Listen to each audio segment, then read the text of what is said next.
BRS working president KTR రాష్ట్ర వ్యాప్తంగా సుడిగాలి పర్యటన చేస్తున్నారు. పోయిన ప్రతి చోట కాంగ్రెస్ చేసిన మోసాలు, హామీలపై ప్రజలకు అర్థమయ్యేలా చెబుతున్నారు. జనాలకు దగ్గరవుతున్నారు. అది తట్టుకోలేకపోతున్న కాంగ్రెస్ మరో రకంగా బదనాం చేసేందుకు కుట్రలు చేస్తోందట. ఇంతకీ అక్కడ ఏం జరిగింది?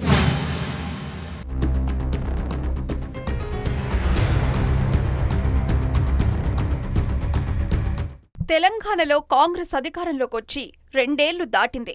అయినా జనాల్లో మాత్రం ఇంకా తమదైన ముద్ర వేయలేదు. అలాగని గత ప్రభుత్వం బీఆర్ఎస్ ను వదులుకోవటమూ లేదు. ఆ పార్టీకి ఉన్న క్రేజ్ అలాంటిది మరి అంటూ సోషల్ మీడియాలో కామెంట్స్ వస్తున్నాయి.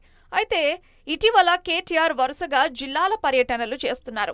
ఎక్కడకు వెళ్లినా జనం తండోపతండాలుగా వస్తున్నారు, స్వాగతం పలుకుతున్నారు.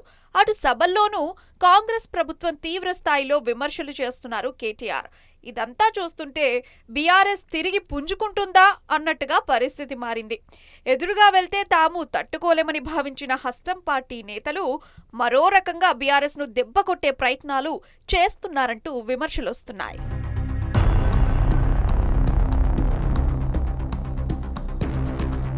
కేటీఆర్ ఖమ్మం షెడ్యూల్ ఖరారైన తర్వాత సీన్ మారింది.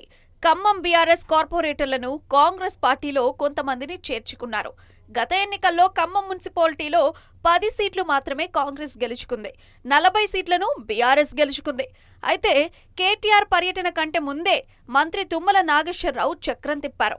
కేటీఆర్ వస్తే వచ్చే ఎన్నికల్లో దెబ్బతినడం ఖాయమని భావించిన తుమ్మల బీఆర్ఎస్ నుంచి కాంగ్రెస్లోకి వచ్చిన కార్పొరేటర్లతో పాటు మరికొంతమందిని రాత్రికి రాత్రే క్యాంపుకు తరలించారు. వారందరికీ గతంలోనే పార్టీ కండువా కప్పినా మరోసారి సీఎం సమక్షంలో పార్టీలో చేర్చుకునేందుకు తరలించారు.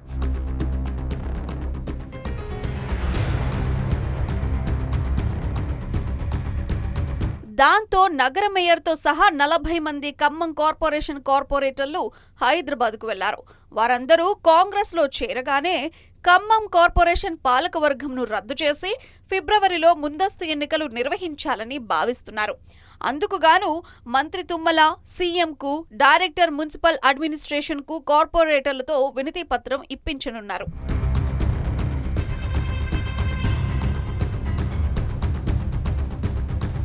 మరోవైపు మొన్న వరంగల్ జిల్లా పర్యటనకు వెళ్లిన కేటీఆర్కు స్వాగతం పలికేందుకు బీఆర్ఎస్ కార్యకర్తలు భారీగా వచ్చారు. ఈ సమయంలో కాన్వాయ్ ముందుకు వెళ్లలేని పరిస్థితి నెలకొంది. దాంతో కిందకు దిగిన మాజీ మంత్రి ఎర్రబెల్లి దయాకర్ రావు ట్రాఫిక్ ను క్లియర్ చేసే పనిలో పడ్డారు. అది జీర్ణించుకోలేని వారు కేటీఆర్ వాహనం ముందు పరుగులు పెట్టిన ఎర్రబెల్లి అంటూ కామెంట్స్ చేశారు. దీనికి బీఆర్ఎస్ కూడా బదులిచ్చింది. కాంగ్రెస్ ప్రభుత్వంపై సోషల్ మీడియాలో పోస్టు పెడితేనే కేసులు నమోదు చేస్తున్నారు. ప్రశ్నిస్తే అక్రమ కేసులు బనాయించి జైలుకు పంపుతున్నారు. ప్రజల్లో బీఆర్ఎస్ కొస్తున్న ఆదరణ తట్టుకోలేకే అక్రమంగా కేసులు పెడుతున్నారంటూ ప్రతిపక్షాలు విమర్శిస్తున్నాయి.